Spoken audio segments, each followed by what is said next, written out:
I'm doing a little segment right now.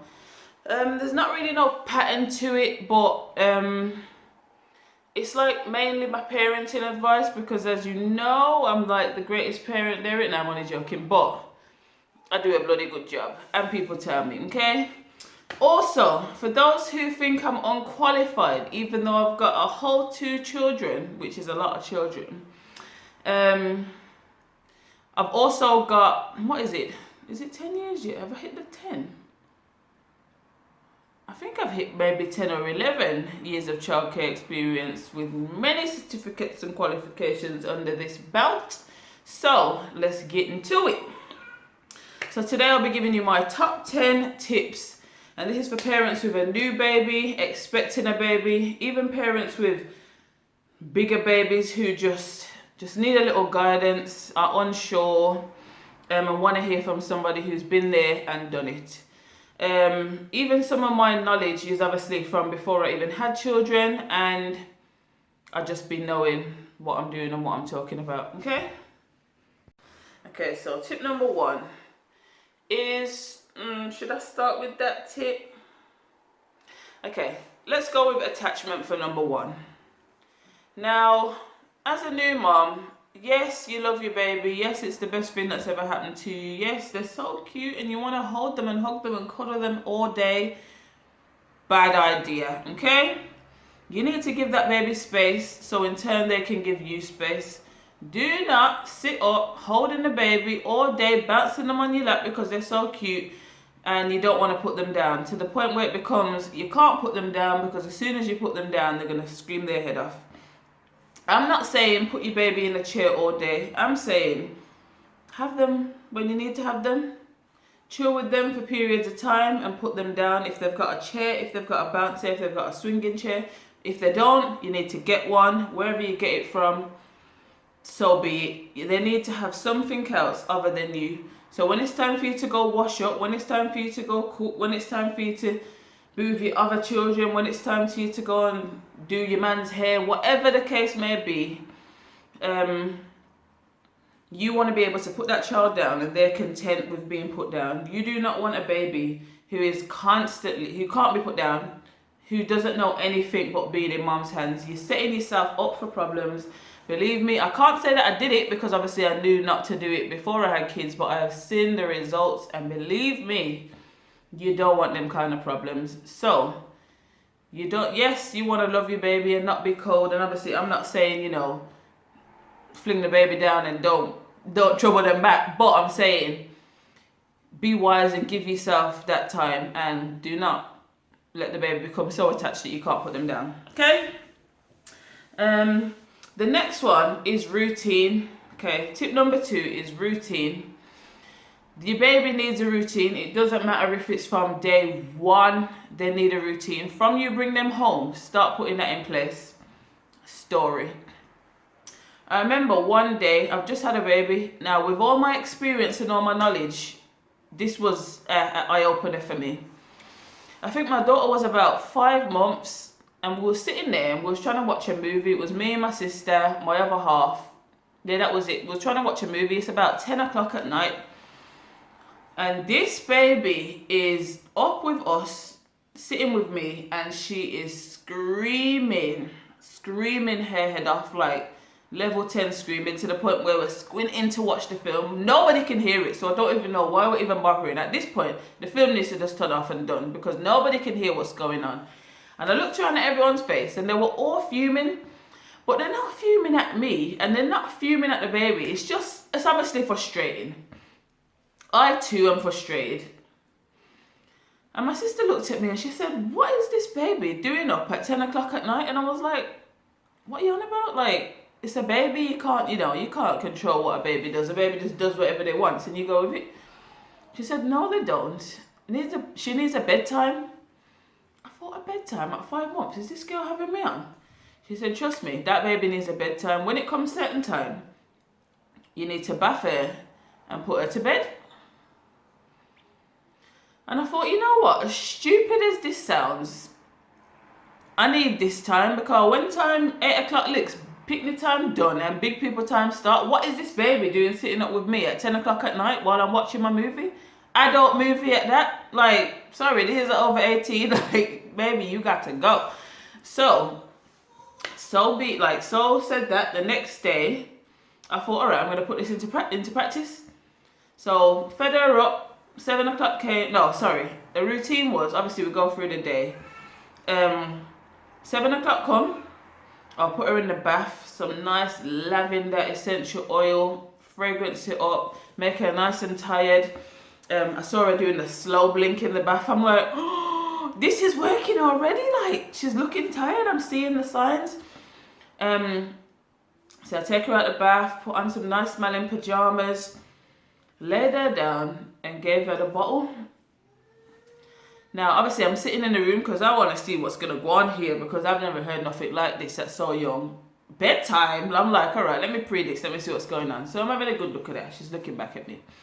She's drinking it, rubbing the eyes, doing all of this, but you're still not sleeping though, even though I can see that you're tired. But this is what she does every day and then ends up chilling with us because obviously she's not tired, and when I leave the room she's crying. So obviously I say, alright, then the bottle's done, you're still not going to bed. Alright, I'm out of here. So I leave. So the crying starts. Now I'll tell you now, parents, dads ain't that emotional, but women can't stand to hear their little baby crying. If you know your baby ain't wet, your baby ain't hungry, which means they're not neglected, that baby can cry all they want. Cry a whole river if that's the case. I ain't sitting with you all night till 10 o'clock at night. I am brand new. You have now got a bedtime. And I'm telling you, it don't take long to make this into a habit. Listen, I gave it half an hour of crying and it's hard. It's heart-wrenching. It's heart-wrenching to hear your little baby crying. And after about half an hour, the cry faded out and I went in there, and when I say the girl is knocked out, like when I say knocked, and she didn't get back up the whole night. She's not like, and I was thinking, hold on, so this ain't a myth. My baby has got a bedtime at 8 o'clock at 5 months. Okay, cool. Best night of my life. I went in the room, I drank wine. Like I was chilling, like, yo, I was thinking, you know, this, you know, my life had improved. And then obviously I followed through. And before, I think about a week went on, and she clocked it. You know what? My mum's ramping. This is what's happening. I've got a bedtime. The crying stopped. It went bath, bottle, sleep. They'll cry, phased out, because the cry is oh, you think you're leaving me in here? You're not. I'm going to cry until you come and get me. How about, sis? I ain't coming to get you, period. So you can cry your heart out. And literally, I was mind blown. And that was one of the best decisions I've made. Give this little girl a bedtime. And you should too. Okay, tip number 3. And I tell you not, this is one of the most important tips I can give you. Listen here and take heed. Do not put the baby in your bed. You can lie down with them for 5 minutes. You can cuddle with them for half an hour, may even be pushing it, you know. 15 minutes maximum, that baby should be in your bed. They're not crying, they're not hungry, they're not wet. Put them in their own bed, okay? Put them in the cot next to you. When I first have my kids for the first year, they're always right next to me. The cot's always next to my bed. They start off in a next to me, or what did I have last time? The next to me, or I'll let you know, but it's another like cot that's next to your bed, that's like an attachment onto your bed. And then obviously they go up into the cot or the cot bed or whatever it is. They're always in my room, so they're never too far. So it's always just they're here with me on my bed. I put them down. None of my kids have ever been in my bed. Well, I'll tell you some more tea on that in a minute. None of them have ever refused to sleep in their bed because they've only ever known their bed. They don't know my bed. They will never know my bed. I am in a whole relationship, and the bed's for me in bed. Sorry, you're evicted In fact, you're not evicted because you were never there because you've got your own bed. This is my bed, okay? I'm gonna cuddle up. I'm gonna spoon. You ain't coming in my bed. You're not gonna be between me and bed. Sorry, your time was the daytime. Now it's my time. You're out of here. You're there, but you're not in my bed. That day will never come for me where it's a, oh, move over and baby's coming in the middle. No, sorry. Don't sleep with that baby in your bed. And it's not even just for the reasons I'm saying, which is my sanity. Also for health and safety as well. Yeah, also, okay, story. When Ayala got to about, was she 1? She was about 1, and she would wake up at like 4 a.m. She can't have been 1 because I evicted her from my room at 1. Not even so much because I wanted her gone, even though I did, but because I was pregnant again, and sorry, you got to go. Yeah, she would wake up at like 4 a.m. screaming like Sadoppi's in there, like screaming at the top of her lungs. Like, it was so bad. I used to check, like, is something bit you? Like, what's going on? Like, is something in your bed? Like, what's going on? What's happening? The scream, I'm talking the highest pitch. I'm dying. That's what the scream's saying to me. I'm dying. Something's wrong. Mom, save me. So I'm trying to save you, but you're fine. So what I started doing was, and I know I shouldn't because this is against my own rules, going, okay, come here, because I just want to go back to sleep. I'm sorry, I'm back in work at this point. I'm starting work at 8 a.m. tomorrow. Please, just go to bed. So I'm taking her up. She's lying in my bed for a bit, and then we're falling asleep. This is against my own rules, okay? This wasn't for the whole night. This was for about a period of 3 hours at a time, because if this is happening at 4 a.m. and I've got to get up for work at 5:30, 6, it's not really a big period that she's staying in the bed. So in my head, I'm thinking, yeah, it's fine. You know, she's old enough. She knows that this ain't her bed. It's fine. This started happening more frequently. It started from once a week to 3 times a week. So, okay, boo, you're waking up every day. Are you all right? Are you okay? So, every time I did it, I used to live with my sister at the time. My sister's telling me, why are you putting that girl in your bed? I'm going, it's all right, man. It's just 1 hour, to the point where she's saying it. And I'm going, I'm not, man. I just picked her up and put her back down. That means in my head, I know I'm breaking one of the major rules. This baby should not be in my bed because it's going to be a problem when I go to get her out. One day I said, you know what? When she gets up crying, I ain't putting her in my bed. I've had enough. So I left her. I tell you no lie, this girl's resilience was something special. She cried for 3 hours. Till Bay's going, just pick her up, man. Just put her in the bed. He's also got work, so he's thinking, yo, what? I don't need this right now. But I'm saying, nah, I've started the habit and I'm going to break it. So she screams for 3 hours till she cries herself to sleep. And I'm talking, nose is streaming, eyes are streaming. Yeah, it's heart-wrenching, and I'm not gonna lie, believe it or not, that took about 2 weeks. 2 weeks of crying for up to 2 hours in the nighttime, right next to me. An average person, even me, not that I'm, exempt from being the average person, but the average person would say, no, I can't take the noise, sorry. I'm picking her up. But what you don't realise is, it's better to brook that habit at 1 or 2 than be brooking it at 7 when the baby's got their own room and a single bed. They won't sleep in there, they're still getting up to come in your room. It's better you broke the habit from young and deal with 2 years of crying than have a big old bed. Because when you got a baby in your bed, they're only small, they're not taking up that much room. Do you want to be sharing your bed with your 5, 6, 7, 8, 9-year-old? I think not. And anyway, let's face it, kids sleep horrendous. But anyway, let's get on to number 3. This should have actually been number 1, but I'm gonna play with it a little bit. Get rid of the dummy once the baby has got teeth. I don't know. This is kind of personal to me, because obviously I'm a very,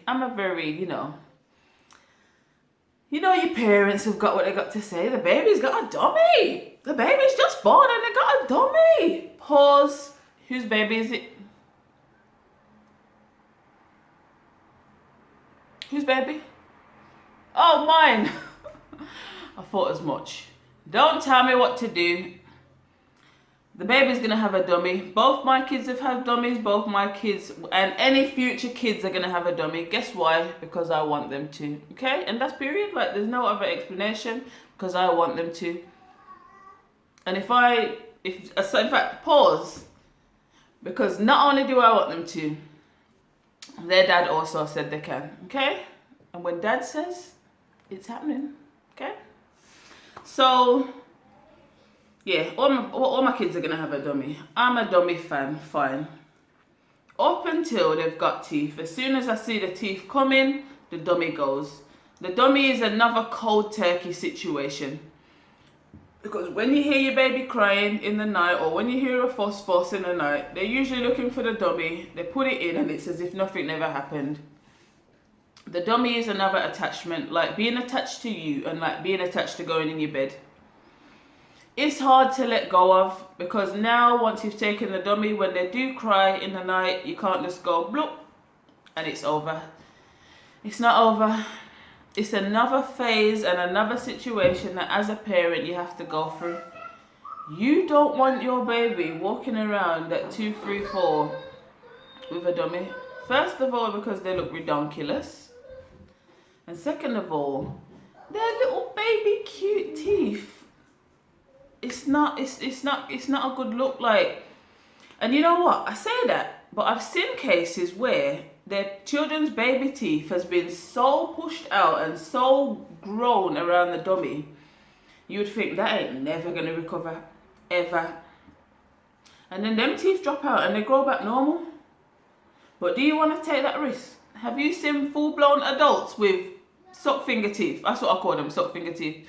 Where the teeth have molded around the thumb, the dummy, whatever it is. Nah, get rid of the dummy. Deal with the bawling, deal with the noise, deal with the shenanigans. The dummy has got to go. The dummy is to pacify a baby.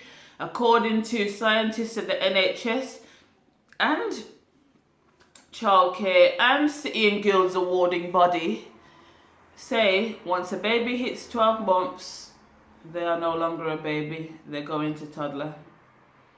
Dummies are for babies, not for toddlers. Get rid. Tip number 4. Tip number 4 is pretty simple, and it's just simply, if you've got a pattern, stick to it. Don't have your mates around your house and be like, ha, yeah, I'm having so much fun. I can't bother to put the baby to sleep. It's going to be embarrassing when the kid's crying and my friends are here. And I don't want them to think she's a bad parent. Why she just got the ute in the room bawling? Don't ever break your routine. You break the routine for more than one day. This is how peak it is. You break the routine for more than one day.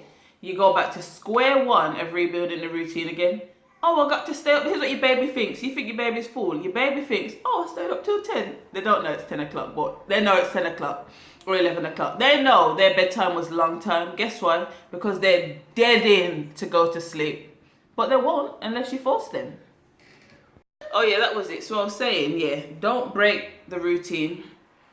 I don't even go nowhere. I don't really go around people's house and sit down all night unless I'm at the kids' nan's or at either my family's home or their family's home, which means when I'm there, all if I'm there till midnight, the baby's still sleeping. I'm chilling, the baby ain't sitting up with me, and if they are, you know, fun. In my head, I've accepted, I'm gonna have to deal with this, and I'm gonna have to break them in again. But you know what? That's the risk I'm willing to take. If you're willing to take it, fine, it's your life, it's your child, but I'm just saying, be mindful that that is gonna happen. So I advise that you keep your routine. I believe I'm on 1, 2, 3, 4, 5. I have got them written down. So, okay, my next tip is to be one step ahead at all times. This applies for when you're taking the bed. This is for when you, whether you're breastfeeding, whether you're bottle feeding, or if you're bottle feeding breast milk, you've pumped it, you've expressed it, whatever, always be one step ahead. Don't step out on the road and be like, oh, the baby's hungry, what am I gonna do? Why you ain't got a bottle in the bag? Why are you not prepared? Why is the bottle not in an insulated bag or wrapped up in something warm, ready to give to this baby when they're crying? You knew you was gonna be out a substantial amount of time and that baby needs to eat. What are you gonna do? I'm not a public breastfeeder, I'll be honest. You do you, without my opinion. I'm not a public breastfeeder, so I'm always prepared. Even if it was breast milk, I will warm up the breast milk in the bottle warmer. You got a Tummy Tippy bottle warmer or whatever brand it is. I always use the Tummy Tippy one, mainly because it was given to me. Thank you. Warm up the breast milk. Obviously, it's too young for them to go in the microwave, but if you ain't got the warmer, they will not die if you put that milk in the microwave. Do what you've got to do. We ain't bougie around here. If you ain't got the things, do what you need to do. If you haven't got the insulated Tummy Tippy bottle bags, I just so happen to have them. If you don't, wrap the shit up in a towel, in a whatever, clothes, and just try and keep it warm for as long as possible. Technically, it's still being insulated, whether it's by the bag or by whatever you've got on hand. Insulate the bottle. If it's hot milk that you've made from the kettle, it's going to be hot anyway, but it's not going to maintain the heat forever. Keep it ready. That's for when you're going out. This also applies to the night time. At the time when I had my first baby, my bedroom was downstairs, but it was still a drag for me to go, oh, let me go to the kitchen and pour out milk and this and that. So someone suggested to me to get a flask. So in the middle of the night, you have your bottles probably ready in them little cup holder things, or however you do it. Whether you want to do scoops in the middle of the night, that's fine, that's up to you. But you have hot water in a flask, the baby wakes up, you pour the water out. You're doing this all from your bed, you know, all from the comfort of your bed, okay? You've got it next to you or whatever, the baby wakes up, you pour the water out of the flask into the bottle or the milk. Some people even have the bottle warmer in their room. I couldn't do it because my room was a bit of a tight space and I couldn't afford to kick over the water. That's all I was thinking, like, I can't afford to kick this water over into my plugs and my this and my that. But anyway, that's me. That's my room and that was my situation. But, and sometimes the bottle warmer's a long thing because in the middle of the night, if you're going to sit and wait for the bottle warmer to heat up and heat up the milk inside it, at this point, just go in the kitchen and boil the kettle because I ain't going to lie, it's a long thing. Unless your baby's on, you know they're going to wake up at 2 o'clock, then 5 o'clock, then 8 o'clock. Then you can wake up or set an alarm and quickly just flick on the bottle warmer. You know they're going to be up like clockwork in the next 10 minutes. The bottle's ready for when they go. All of that I say is just to reiterate the point. Be prepared and be one step ahead. Don't have your baby screaming at 4 a.m. because you don't have the milk prepared when you knew they were going to wake up at 4 a.m. because they wake up at 4 a.m. every day to eat. So why are you not prepared? I don't know. To this day, I am on my second baby. She's 9 months. She slept throughout the night for the first 8 months of her life. It was a beauty. She went to sleep at 8, of course, because I stuck in my routine. And now all of a sudden she wakes up at 3, 4 every day in the middle of the night.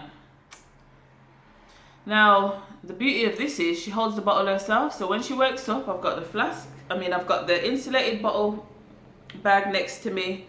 I unzip it, I take the bottle out, it's still nice and warm. I give it to her, she drinks herself back to sleep. She finishes the bottle, drops it. Maybe if she finds her dummy somewhere next to her, she'll pick it up and put it in herself. If I notice that she can't find it and there's fussing, I'll give her the dummy, she's back to sleep. Bob's your uncle till about 9 o'clock. Or unless some people, i.e. Ayala, comes and makes up noise in the morning and wakes her up. But other than that, she's nice. All of that is to reiterate once again, be prepared. Essential. Essential. I'm giving you that good tea right now, you know. Next step, I don't even know what step I'm on. Maybe 6. I don't know. The next one is try not to make habits. Now, it may seem like a contradiction to say sticking to a routine, but you don't want to make a habit. And when I say a habit, I mean Alright, your baby can't go to sleep unless you're rocking them. And they can only be rocked in mom's arms, nobody else's. And they have to have this certain blanket next to them, or they just can't live without it. Or they have to be hearing this lullaby that they play every night, because their head's just going to explode if they don't. Or, you know, you have to sit there and rock them the whole night in the cot. Or you have to sing to them. All of these things, cut them out.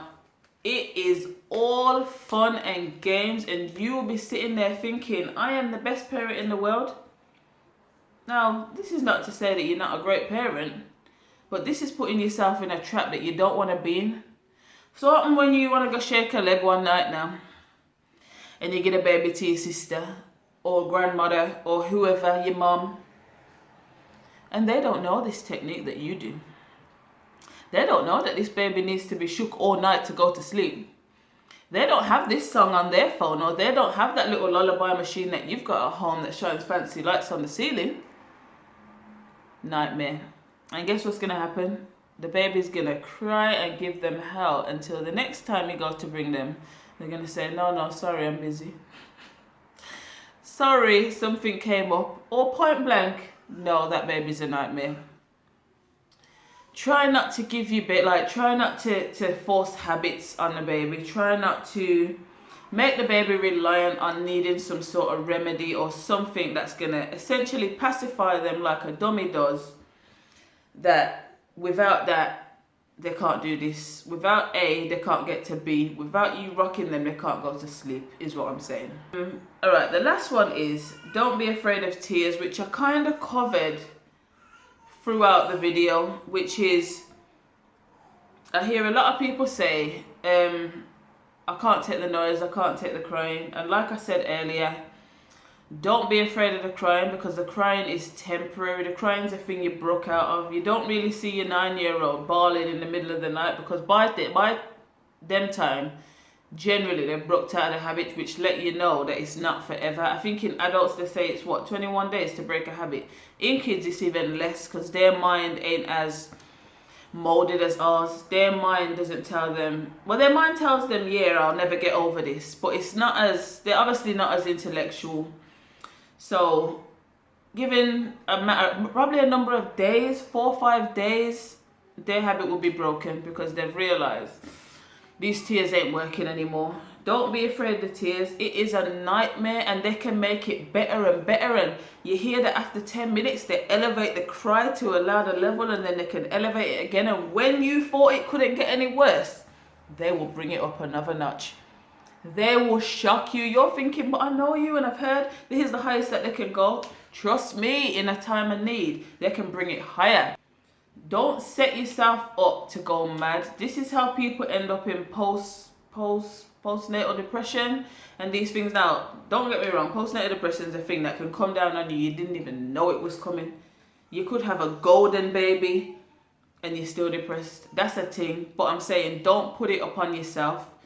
Don't have yourself sitting there thinking, oh, I hate kids, I never want them again. Don't have yourself there madding off a self-inflicted madness, because you did it to yourself.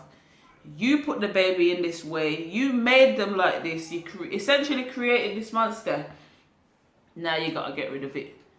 Kids will tell you anything. I'm scared, there's a monster in my room. Anything to get up and get out. You go and put them back. You go and put them back. So my daughter says to me, oh, I think there's a monster in my room. I go, alright then, come, let me go see. I go in there, I go, there's no monster, it's all fine, good night. Guess what she does? Goes back to sleep. If I goes, oh my God, is there? Come and sleep with us. Let me lie down next to you in the bed. Let me check. Let me lift up this. Let me do this. Guess what they're going to do? Do it every night, because they got such a big reaction, and it was hee ha ha, mum's the idiot. And I've managed to get her out of bed to come to me. I wonder if I can get her out of bed to do it tomorrow. And the next day. And the next day. No, sorry, Bobs. You're not going to mad me. You're not going to mad me. Look at you is not going to mad big on me. Okay? And that closes off my tips. I don't even think there was 10 tips. Babies are very... very transparent, like, you know, they're very similar in certain ways. They all do the same thing, they all go through the same phases. Generally, this is very general, so don't hold me to anything that I'm saying. But yeah, I hope this helps somebody. If it helps one person, 10 people, yeah, don't forget to like, share, comment, subscribe. Let me know your experiences. Pass this on. Each one teach one. Even if it doesn't benefit you, it may benefit someone else. If you know friends that's had a baby or expecting a baby, pass this information on to them. And yeah, enjoy, and thank you for watching.